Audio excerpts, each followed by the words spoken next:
Good afternoon. Well, we are starting with this parallel session, the group three. The title of this group is Impact of COVID-19 on the Environment, Energy Consumption, the Environment and Sustainable Development. First of all, please bear in mind these technical considerations. Rename yourself so I can easily identify you as speakers and assign you with the role of co-host. This way you can share your screen. You have each presenter has 10 minutes to make presentations. The moderator will cut you if you exceed this time, because we need to be very strict with the time, because otherwise other speakers will not be able to participate and the next session cannot be open if we do not close this at time. Remember, please, to stop sharing your screen and camera once you have finished your presentation. um, when you finish your intervention, it is recommended to close your microphone, of course, to avoid possible interferences. For the rest of participants that are joining us, please bear in mind that questions will be received via chat, and if there is time, we will share with the speakers at the end of all presentations. The moderator will pass the questions to the speaker. So when you're in the chat, please specify the speaker to whom you would like to address your question. With no further delay, I would like to invite to the first presenter of today, Mr. Aysam Kadavi and Muriel Mayefert are the authors of this work entitled Cluster Innovation et Économie Circulaire vers un nouveau modèle de développement territorial durable à Casablanca, au Maroc. Thank you very much, Aysam Kadavi. Please take the role. Thank you.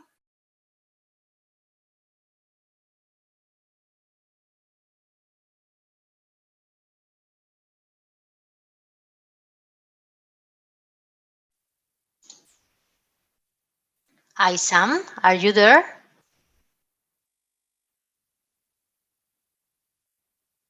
Aysam Kadavi? Yes.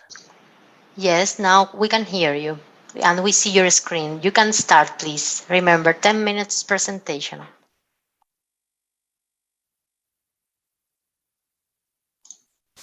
We cannot hear you.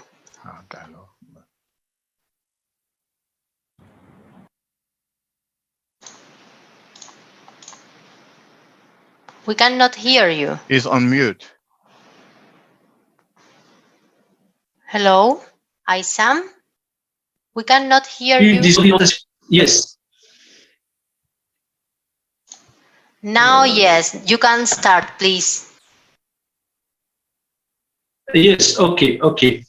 Donc, une des orientations possibles à l'échelle industrielle, les éco-clusters, intégrant des démarches écologiques capables d'engendrer de multiples formes d'innovation génératrice de modèles de développement territorial durable.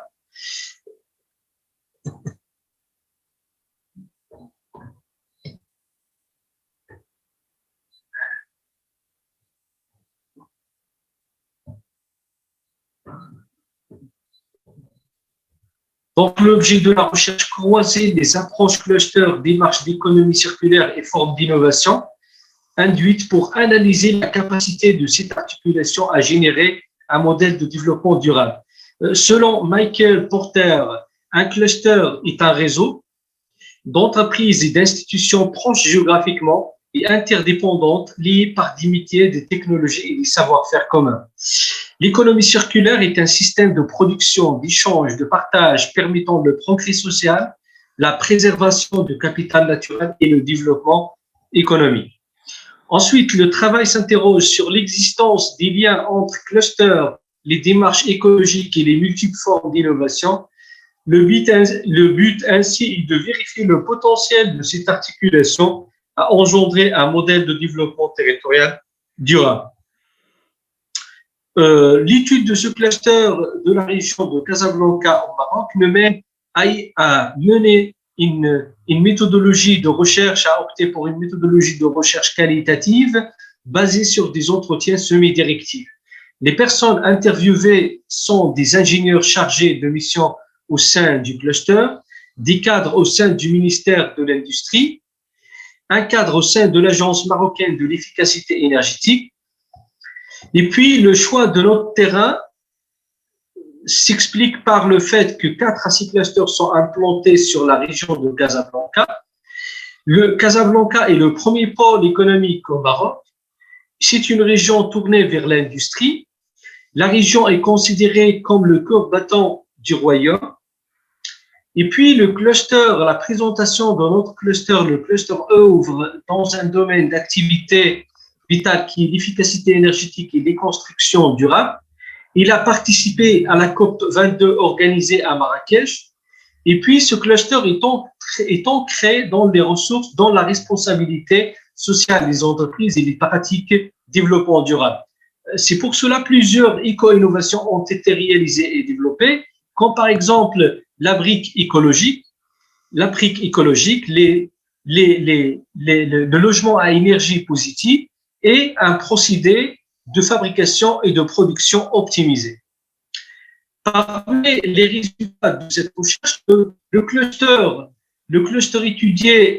cluster étudié, les éco-innovations ont un impact primordial et moteur sur le cluster lui-même et sur son territoire d'implantation. Le cluster et les éco-innovations sont liés au souhait du respect de la charte environnementale économique, charte du chantier vert. Le rôle de l'innovation, donc la première innovation est la brique écologique. C'est une brique qui permet une meilleure isolation thermique et qui permet de minimiser et de réduire la consommation énergétique. C'est une innovation d'amélioration de nature incrémentale protégée par le biais d'un brevet national. La deuxième innovation est la mise en œuvre du logement à énergie positive. Ce type de logement social produit un surplus d'énergie par rapport à sa propre consommation. Cette innovation fondée sur la technologie tient compte du volet environnemental, du volet énergétique, et c'est-à-dire il respecte les normes de santé et de confort. Ensuite, les innovations citées de nature technologique sont accompagnées généralement d'un autre type d'innovation de nature organisationnelle.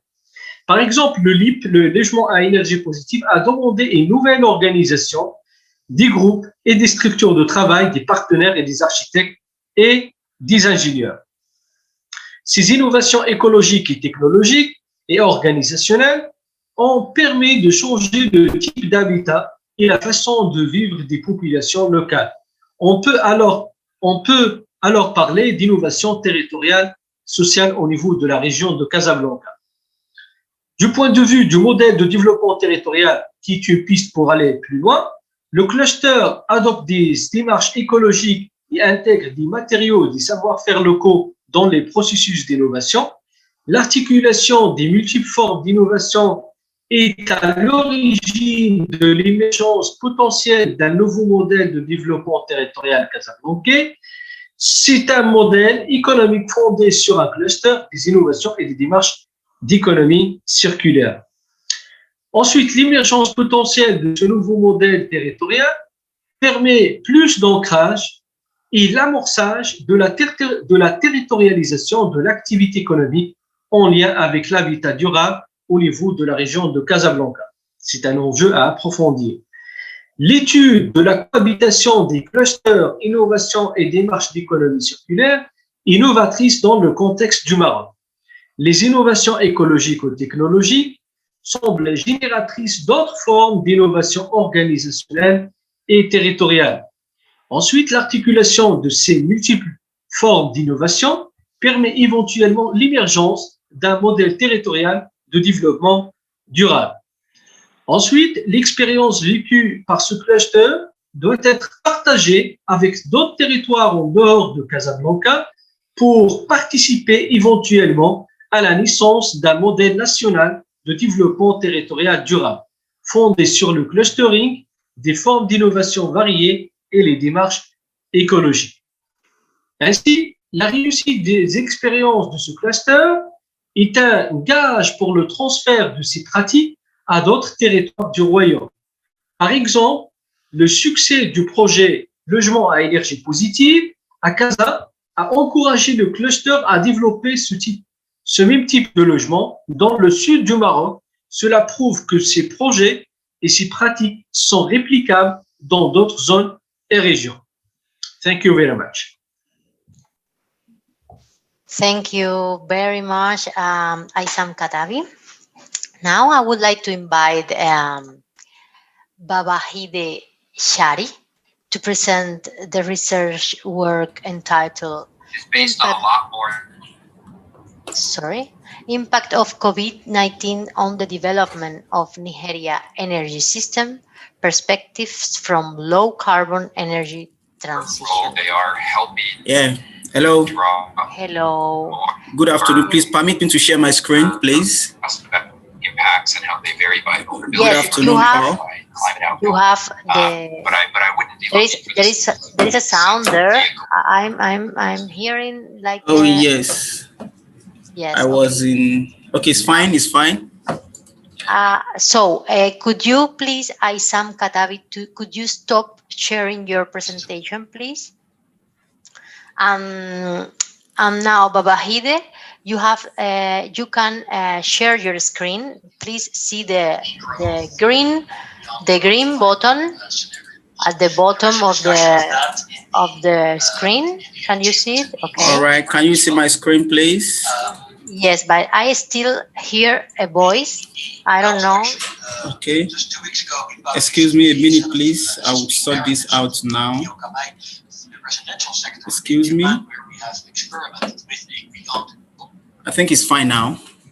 Now it's fine. Yeah. Thank you very much. You have 10 minutes. 10 minutes presentation. Welcome. All right. And we are happy to hear you. All right. Good afternoon. Good evening. Please permit me to stand on the existing protocol for the sake of time. I'm Shari Babajide, a PhD candidate from WASCAL, from University of Miami, and partnership with Jamin. I'm here to present a quantitative and a qualitative study titled Impact of COVID-19 on Development of Nigeria Energy System, Perspectives from Low Carbon Energy Transition. Here is the outline which the study will be structured, in which the study has been structured, background down to policy recommendation. Now, on the background, it is obvious that COVID-19 has affected most of, or if not all of our economic activity around the world. This outbreak has been so prominent on the energy sector, of the world energy sector. Definitely, Nigerian energy sector is not left behind in these manners in terms of the impact on the microeconomic factors, to the demand of electricity, oil and gas sector, development, and even the renewable aspect, to the decentralization of this aspect, and even a cost-reflective tariff in which caused a very widespread chaos recently in the country, and paramountly, low energy transition. Has it actually limited or encouraged low energy transition? This we are going to study or see in this review. Definitely, there is need for adaptation and coping mechanism in order to combat this menace called COVID-19 in this sector. Continuing with the background, the challenges of COVID-19 definitely has caused restriction of movement, which has impounded on our economic sector through the lockdown activity that has caused that was laid through the government few months ago, sometimes last year. This has also been affected collection of tariffs, liquidity issues, tariff shortfalls, even poor regulation of the sector. These are issues that the sector has been exposed to even before the advent of COVID-19. Now, what is the aim of this study? How have I tried to structure this study under this conceptual framework? Though the COVID-19 pandemic has impacted on the Nigerian energy sector, the oil and gas sector, and even other aspects has been impacted by this pandemic, which is likely to enhance rapid transition to a low carbon global and national energy system. This therefore necessitates urgent and investigate how to enhance and adapt, where possible, mitigate COVID-19 in the power sector. Considering the overdependence of Nigerian energy system and economy on crude oil, our role and position in international oil and gas exploitation and supply might have exacerbated unprecedented impact of this COVID-19. Now, this study has been structured to answer this following objective through this research question. How would the pandemic and its aftermath reshape the energy sector?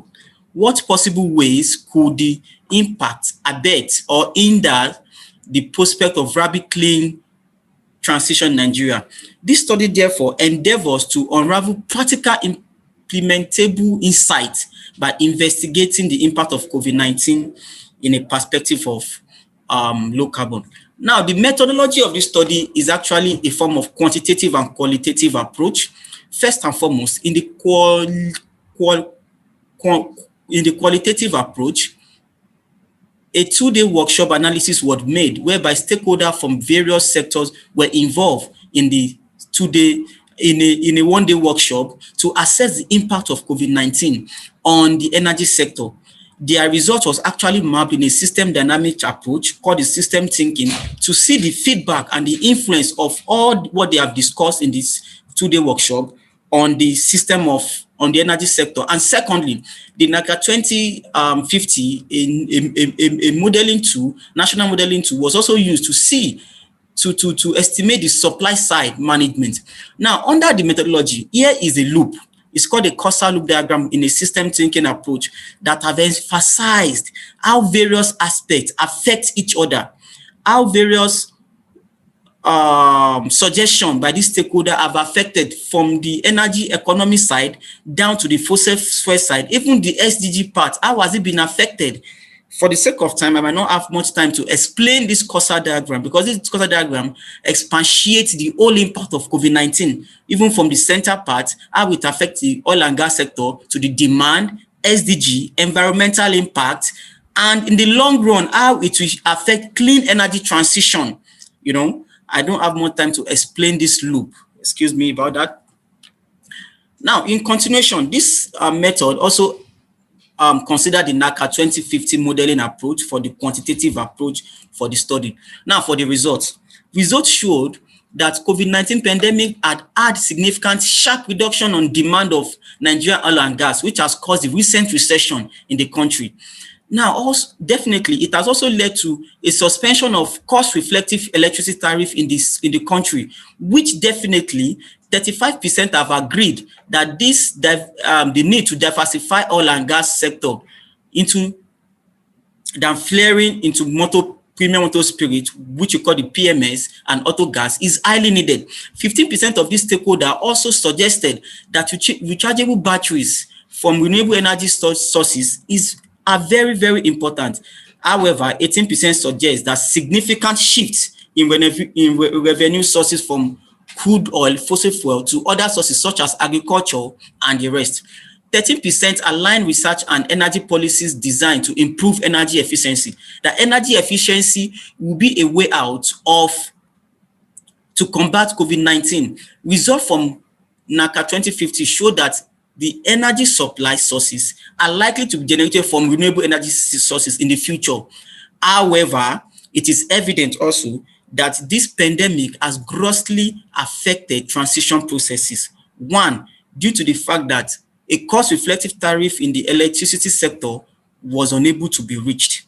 Two, economic buoyancy was affected drastically due to the rejection, don't let me use rejection, due to the decline in the demand of our crude oil in international markets, which has led to a recent recession in the country.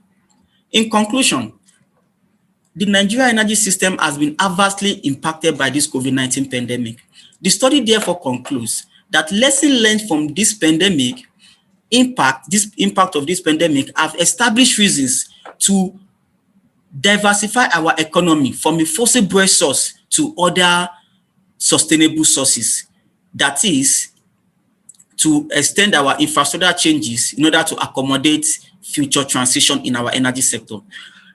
It's also found that a causal loop diagram earlier explained identify leverage points. Leverage points are points that are considered for action points, whereby action taken at that point will affect the whole system in the energy sector, where action taken will be productive in achieving robust research outcomes and compatible of assisting government in cushioning the impact of COVID-19 in the energy sector. Also, it has shown that the nationally determined contribution will be delayed according to the Paris Agreement of Nigeria, according to the various stakeholder engagements that were interviewed during this session. West African governments should seek to use energy shift to enhance the overall quality of life of their citizens, while leveraging opportunity to enhance national economic competitiveness of other sectors aside the fossil fuel. Focusing on policy that promote broader resilience beyond the energy sector must be one of the key steps in West African green energy transition.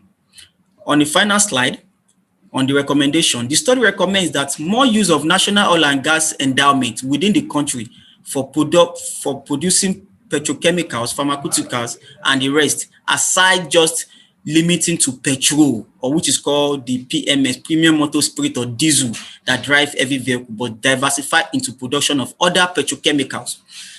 Prepare the nation for unstoppable advent of electric vehicles. Now, there is this notion that electric vehicles will limit the excessive use or consumption of crude oil in terms of the premium motor spirit or the diesel in the Nigeria, if it really want to transit, have a futurable transition to clean energy system in the future. Definitely, on a final note, more emphasis should be laid on the African Union Agenda 2063, because the sustainability agenda of 2030 might not be promising for developing or emerging nation like Nigeria in order to achieve a elongated and a well-robust energy future.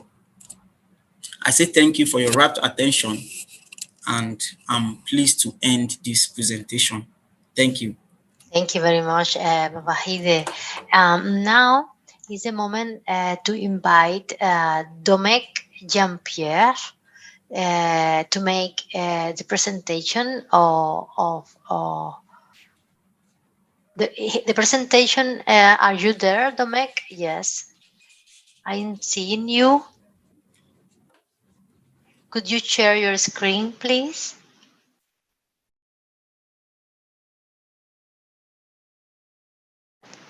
Great, thank you.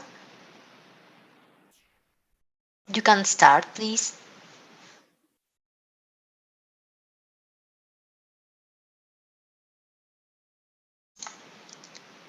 We are not hearing you.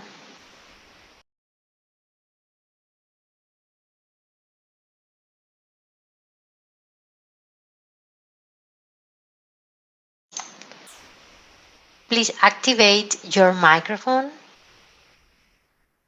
You can see it at the bar at the bottom of your screen, the left side of your screen.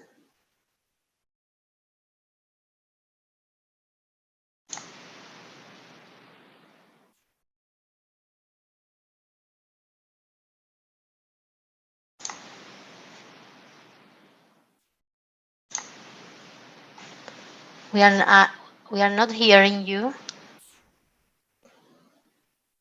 C'est bon là? C'est bon maintenant. Merci beaucoup, monsieur. Merci à vous, excusez-moi. Non, pas de problème. Merci. Vous pouvez commencer. Donc voilà, donc je vais traiter dans le cadre des modifications climatiques de la planète d'un élément de solution qui pourrait être apporté, qui c'est l'Afrique, et qui serait donc le développement du transport ferroviaire en Afrique. Donc d'une part, pour répondre aux besoins croissants et très importants de déplacement donc terrestres en Afrique, en particulier au sein des différents pays et entre les pays. Donc, quelle est la problématique générale de cette présentation? Donc, c'est donc que le ferroviaire, c'est-à-dire le chemin de fer, peut à la fois être un mode donc d'adaptation aux besoins d'économie d'énergie et en même temps une opportunité de partenariat nouvelle euro-africain. Donc, les données sont bien connues et donc l'intervenant précédent les a bien rappelées. Donc, dans les modifications climatiques, nous avons une part de responsabilité humaine qui est maintenant discutable, avec en particulier donc l'utilisation massive des énergies fossiles, qui ne sont pas les seules puisque nous avons aussi déforestation et modification des masses de la planète, en particulier par les retenues d'eau très importantes sur l'hémisphère nord. Et donc, par rapport à la question ici que je retiens, c'est-à-dire l'utilisation des énergies fossiles, donc celles-ci, comme on le sait, émettent donc des gaz à effet de serre, plus des substances toxiques, qu'il s'agit donc de réduire.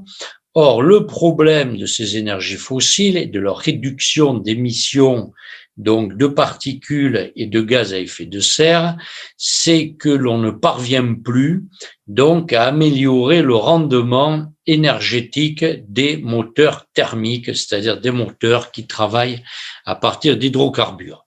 C'est-à-dire on serait allé là au plafond des lois de la thermodynamique qui indiquent que toute technique parvient à des taux de déperdition au-delà d'un seuil que le progrès technique et les connaissances que l'on maîtrise aujourd'hui ne parviennent pas à relever. Donc, j'insiste ici sur cette insuffisance du progrès technique, mais insuffisance qui doit être perçue comme un palier indépassable puisque toute technique arrive à un moment à ses limites. Et les limites donc des moteurs thermiques à base d'énergie fossile sont bien connues. On ne parvient plus à réduire significativement maintenant donc une réduction du déplacement d'une tonne à moins de 90 grammes de CO2 par kilomètre.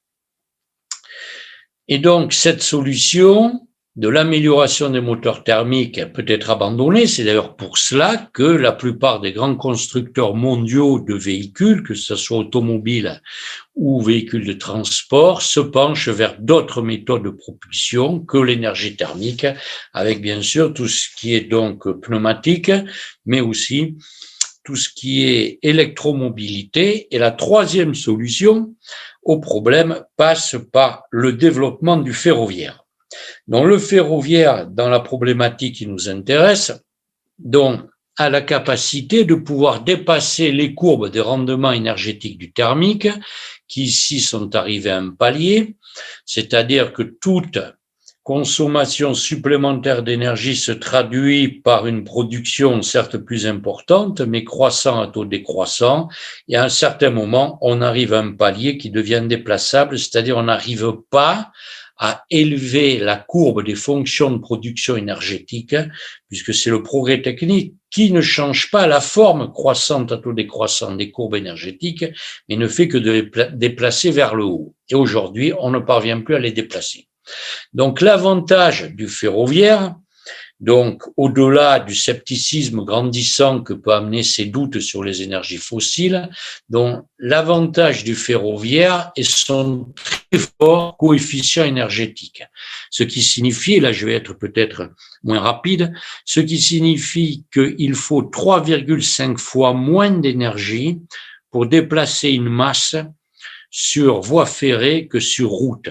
C'est-à-dire d'une manière très globale, donc 3,5 fois moins d'énergie, ça signifie aussi 3,5 fois moins donc d'énergie fossile utilisée et donc d'émissions de gaz à effet de serre. Ce qui serait un cap qui aujourd'hui permettrait, s'il était plus développé, d'entrer largement dans les considérations du GIEC sur la réduction de l'ordre de 30% donc des émissions de CO2 par les transports routiers thermiques, puisque là on serait par une diminution de 350%.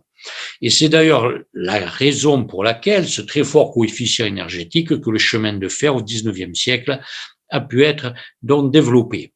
Donc, un coefficient énergétique très élevé qui en même temps permet, ce ferroviaire, d'intégrer toutes les nouvelles technologies économes en CO2, au niveau en particulier de la substitution donc d'hydrocarbures par des gaz dits naturels, et donc qui émettent moins de 25% d'émissions en moins donc que les hydrocarbures, l'utilisation des biogaz, puisqu'on a les moteurs des locomotives qui peuvent absolument bien marcher au gaz naturel et au biogaz, avec bien sûr inclusion de toutes les nouvelles techniques des motorisations hybridées, c'est-à-dire récupération de l'énergie cinétique, qui sur voie ferrée est d'autant plus facilité et aisé que nous avons affaire à des décélérations, à des freinages lents, donc permettant de récupérer un maximum d'énergie de freinage, et aussi avec des accélérations elles-mêmes lentes permettant une bonne récupération de l'énergie cinétique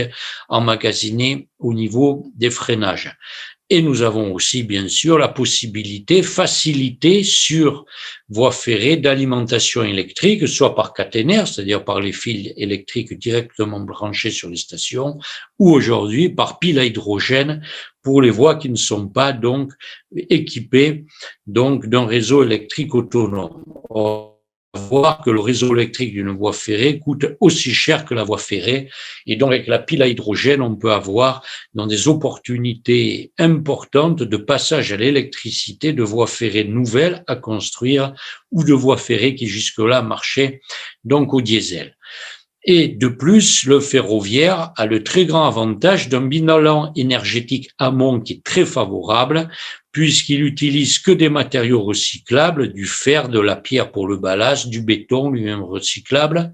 Il offre une très grande sécurité, en particulier par rapport au routier, qu'on considère 8 fois supérieur, et il permet aussi un meilleur respect des écosystèmes très important, avec bien sûr la réduction des pollutions lumineuses. Il y a beaucoup moins de lumière sur une voie ferrée que sur une autoroute, et bien sûr réduction des émissions sonores avec les fameux rails continus, ainsi que bien sûr la préservation par la nécessité de l'appontage des couloirs donc animaux.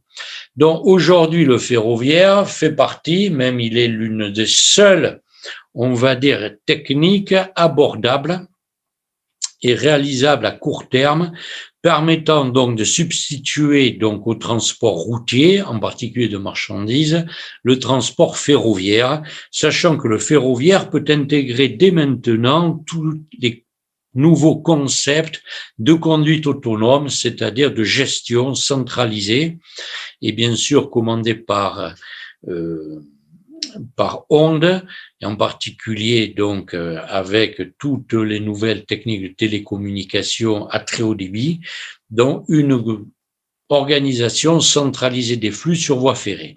Donc le ferroviaire aujourd'hui est en mesure donc de recevoir toutes les nouvelles technologies que je viens de citer, donc nouvelle carburation, des matériaux recyclables, hybridation et bien sûr donc conduite autonome. Et donc, dans ce cadre-là, donc, le développement des transports en Afrique pourrait donc privilégier dans un partenariat européen, donc le développement du ferroviaire, sachant que nous avons en particulier en Afrique subsaharienne, dont une géographie qui est plutôt propice donc à la création de voies ferrées. Et donc, pourquoi ces voies ferrées, ce développement du ferroviaire serait-il une opportunité? C'est parce qu'il existe en gros 3 grands pôles ferroviaires dans le monde et qui sont en compétition, dont nous avons la communauté européenne, la Russie et l'ensemble asiatique, Chine-Japon. Et donc, il est bien évident qu'aujourd'hui, ces 3, on va dire, pôles ferroviaires principaux se livrent une concurrence qui pourrait être, dont pourrait bénéficier bien sûr l'Afrique en termes de coopération de plus visible, une voie ferrée ça se voit, et aussi de coopération donc en émulation entre les 3 donc pôles ferroviaires, sachant que aujourd'hui ces pôles, en particulier le pôle européen, développent donc des politique de développement, ou on va dire de soutien des filières métaux, dont ferroviaires, qui pourraient bénéficier donc aux pays africains, en particulier par donc des matériels qui pourraient faire partie des accords de coopération et bien sûr les travaux. Donc ici, à mon sens, les pays d'Afrique ont une carte à jouer dans la lutte contre le réchauffement climatique. C'est donc celui du développement du ferroviaire qui aujourd'hui apporte toutes les opportunités technologiques qui peuvent raisonnablement donc endiguer donc le réchauffement climatique en réduisant les émissions de gaz à effet de serre, et donc dans ces opportunités techniques viennent se surajouter, on va dire, des opportunités de coopération politique, il faut bien le dire, avec l'Union européenne qui aurait tout intérêt à aider l'Afrique donc dans le développement de ses moyens de transport et à l'aider donc l'Afrique par le développement du ferroviaire. Donc, voici quel était le but donc de cette communication, et donc je vous en remercie, ce qui permettrait par ailleurs aux ferroviaires de trouver aussi donc des domaines d'application permettant aussi donc de réduire ses coûts de production. Je vous remercie. Thank you very much. Thank you very much, Jean-Pierre. You can please stop sharing your screen. And now I would like to invite the last presenter, which is Ahmed Tiamiyu. He's going to present and describe a smart agriculture village program they are involved in. Please take the floor. Thank you very much for attending today. You can start. Thank you very much. Thank you very much. Good afternoon from Lagos, Nigeria, everyone. It's a pleasure to be here. Please permit me to stand on a system protocol. My name is Ahmed Tiamiyu. I'm the statistic officer with the US, African, and European Business Group, the Lagos, Nigerian office. I'll basically just like to talk briefly about the whole of the program. We will not be able to go, into in depth of the program itself. But of course, anyone can be able to understand what this aim to achieve. And the whole idea is to have a program before COVID and post-COVID, programs that actually can, help Nigeria in achieving three major sustainable development goals. The United Nations Sustainable Development Goals, three of them are actually in mind when we are designing this program. It is targeted at improving the food system within the Nigerian context. The idea is to improve at rural communities, at rural community level, three major SDGs, which is zero hunger, no poverty, and climate action. Yes, this project is targeted at having,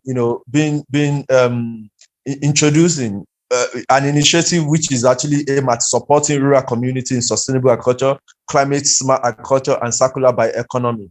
The circular bioeconomy, I'll just like to talk briefly about that. It's actually targeted at rural women, in helping them to start and create innovative bio-enterprise that actually make use of bioresources within their community, which enables zero farming system that basically within each system that this is actually targeted at. Another thing is intend to actually achieve is to foster zero waste bio-integrated agriculture system that make use of waste from one farm as a feedstock in another farm. This is basically for instance, when you have a poultry and a poultry bio-integrated farm with crop production, you can have in a system in which the waste from the beds that actually use as manure in the crop, and of course you use the crop in feeding the farm.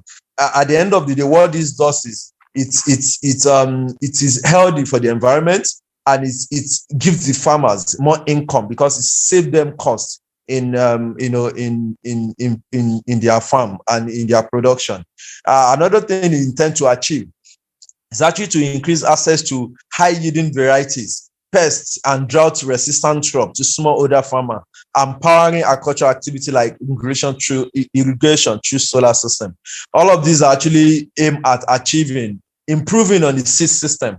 Yes, where it will improve on the seed system, so farmers actually have good access to some of the best high-yielding variety, pest resistant, disease resistant, and all latest research seeds. The target groups are actually major two groups. Smallholder farmers. These are the smallholder farmers as the majority of farmers in Nigeria. And it's unfortunate that we have little system that actually targeted them. So this is actually aimed at improving farming for smallholder farmers, and their family. It is aimed at training on sustainable agricultural practices, support high-yielding variety of seed, pest, drought, and disease-resistant, and biofortification of staple food crop to reduce hunger, malnutrition, and poverty in rural community. I've briefly talked about the biofortification. Biofortification is actually aimed at improving. For instance, cassava is a food crop that's actually very common among smallholder farmers in Nigeria. But if they are biofortified with vitamin C, for instance, this does, or maybe vitamin A, what it does is actually it improves the access of those vitamins to their children. This is actually targeted at children below the age of 5 years old in particular. So this is targeted at making them to have access to, a balanced, nutritious food at low cost. Then the rural women and youth. It is aimed at training on low-cost, nutritious livestock feed formulation from agro waste to support livestock farming within the villages. Also train on production of biofertilizers from agro waste and animal manure to replace the use of chemical fertilizer to improve soil biodiversity. All of this is actually aimed at creating jobs and at the same time contribute to healthy cleaner environment, which is mitigating climate change and taking climate action, putting it in hand of rural women and youth, which make it easier to actually take climate action, even as in being a normal activity that they do day to day. Yes, another thing we're trying to do with this target group is the smallholder farmer. It will support them with bio-based solutions like biocontrol agents to control pests instead of them using pesticide. With this, reduce the adding of chemicals to the soils. This exactly is actually on improving the environmental impact of agriculture in Nigeria. And of course, solar-powered irrigation system and post-harvest processing machinery on a pay-as-you-go basis.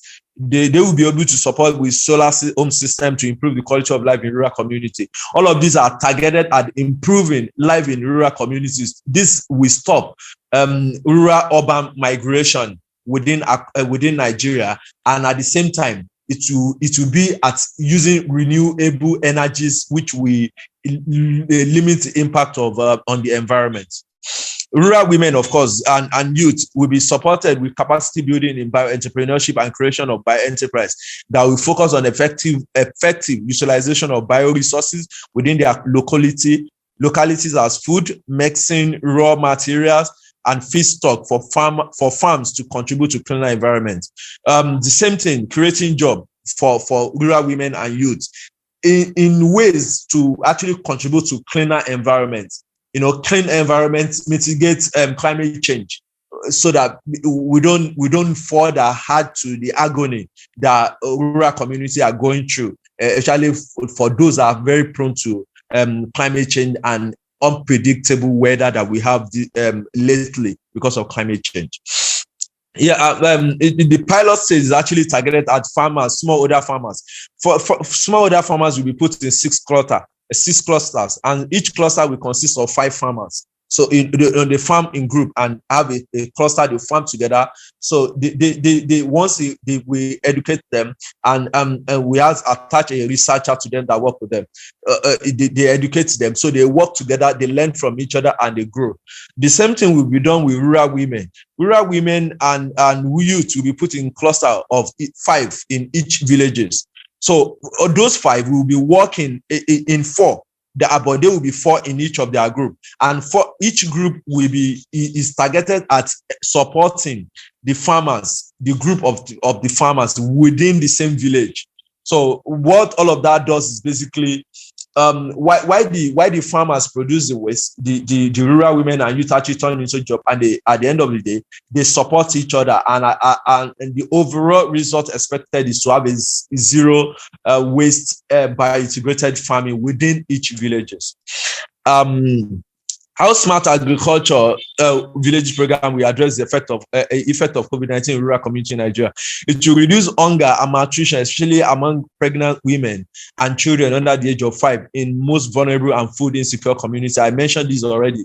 Through our biofortified crops, which would, the access, the seed system being managed better and the food system being improved on, so that more farmers have access to these biofortified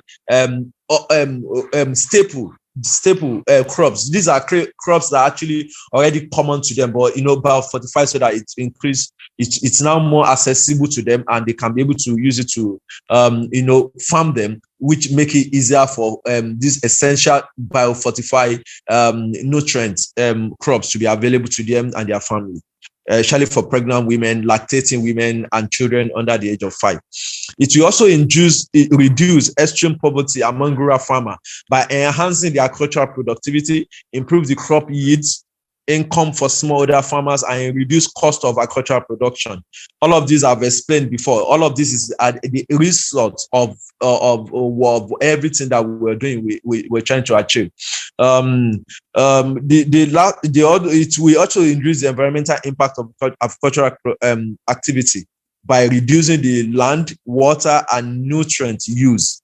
I already explained this too. It will reduce the amount of resources that will be used, because it will be all of the farming, the system will be based on eco-friendly, smart processes that actually reduce the amount of water that will be used in nutrients. So it of course it will enrich the soil nutrients and all of that.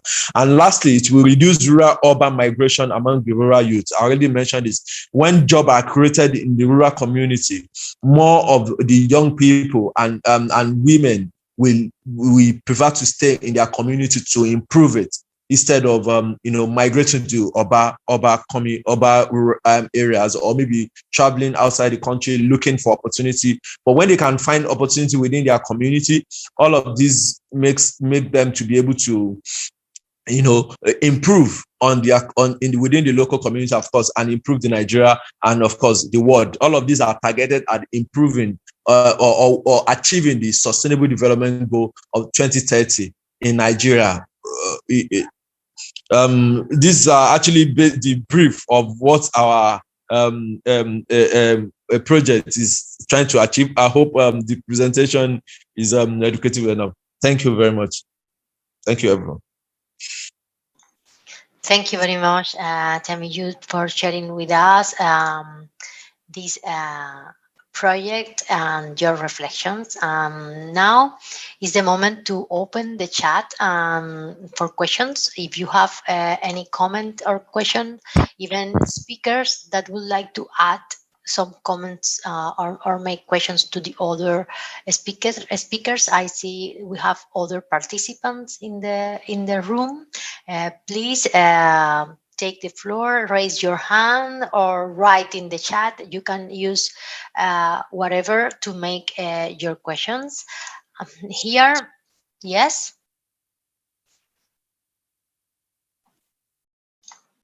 Okay. Here I have one question. My question is for Babajide. what are the main potentialities for energy transition in Nigeria? Are there studies that compare actual current potentialities in regard wind and photovoltaic productivity, for example, onshore and offshore installations and their comparison? And if there are studies that address the problem of climate change impacts on this productivity of renewable energy?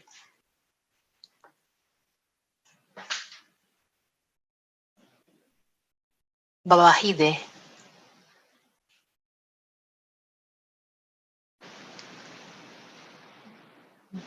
Babahide, I don't think he's hearing me, but if there is other speaker that would like to respond this question.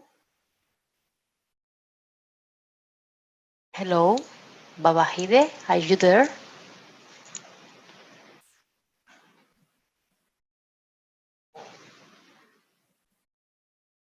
Well, I think he's not hearing us. There are more comments or questions, please.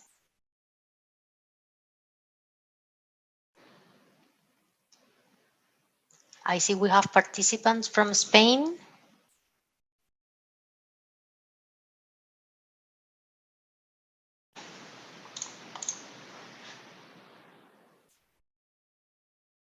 Babahide, are you there?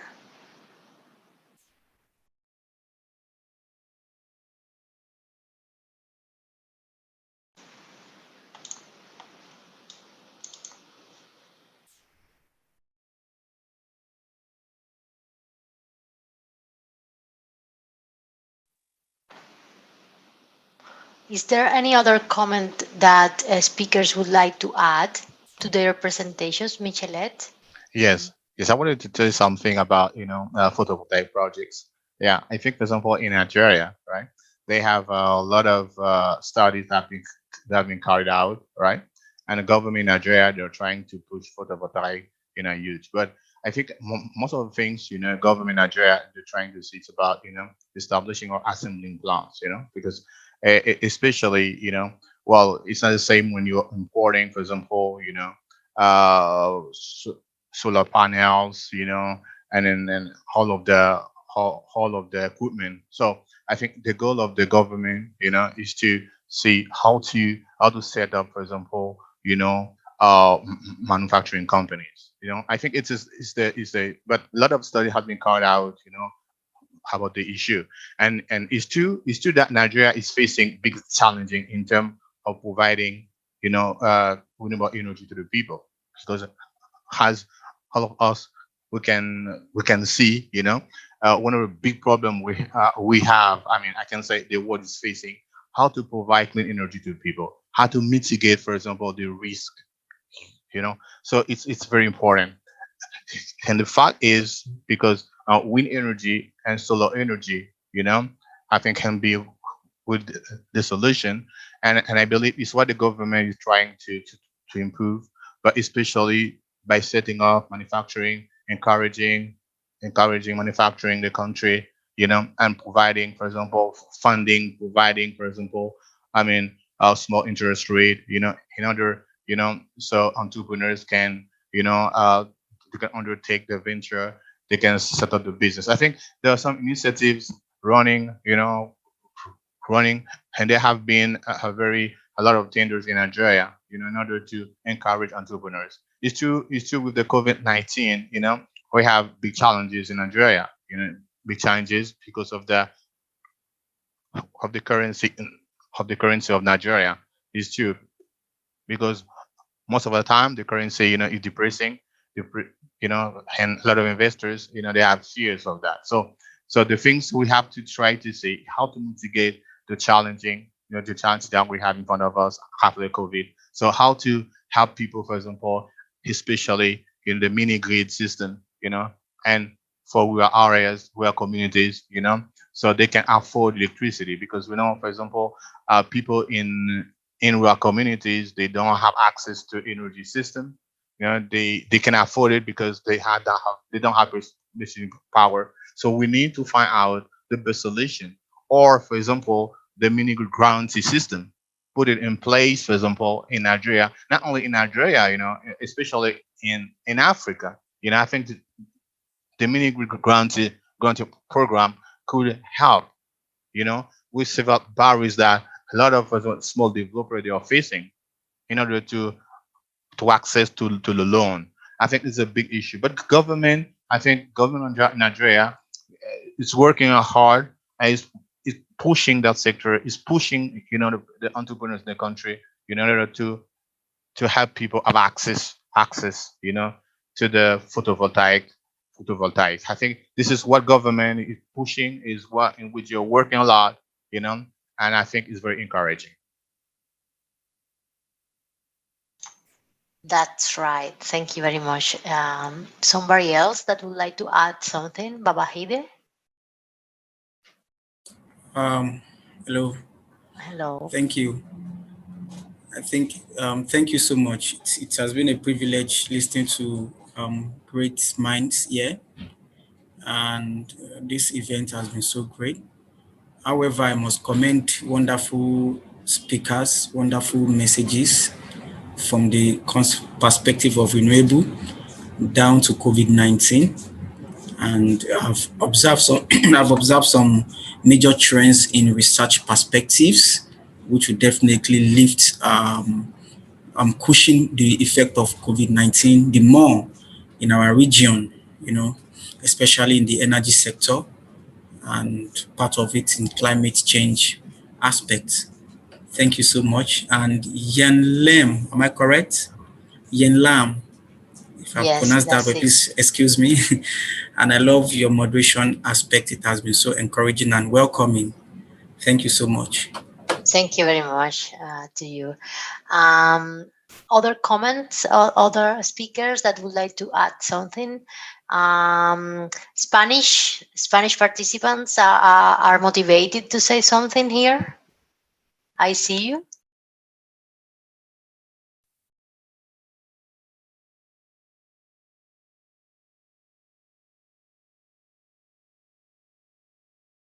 Well, we are on time.